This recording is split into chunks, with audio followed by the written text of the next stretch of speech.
وہ ویسے کرنی نہیں آ رہے۔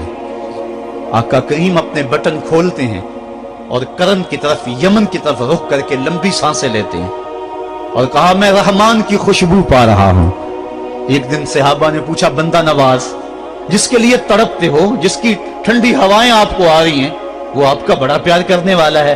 کہا ہاں میرے سے بڑی محبت کرتا ہے۔ تو کہا پھر اتنی محبت کرتا ہے تو یمن تو دور نہیں ہے، بلال حبش سے آ گیا، سلمان فارس سے آ گیا، سہیب روم سے آ گیا، اور وہ یہاں یمن سے نہیں آ سکا؟ فرمایا اس کی بوڑھی اور نابینا ماں ہے جس کی خدمت اس کو نہیں آنے دیتی۔ اللہ اکبر۔ اب حضرت اویس کرنی نہیں آئے لیکن خیر التابعین کہلائے، آئے نہیں لیکن حضور ان کی یاد میں تڑپ رہے ہیں۔ اللہ، بلکہ حضور نے فرمایا کہ کوئی جائے اویس بن عامر کو ملے، اور جب ملے تو اس کو کہنا میری امت کی بخشش کی دعا کرے۔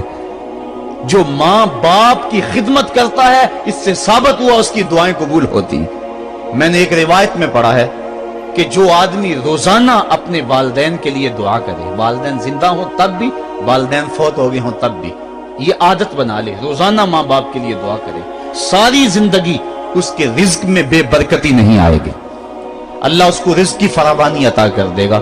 اور جو والدین کے لیے دعا نہیں کرتا اللہ تعالیٰ کی رحمتوں سے محروم ہو جاتا ہے۔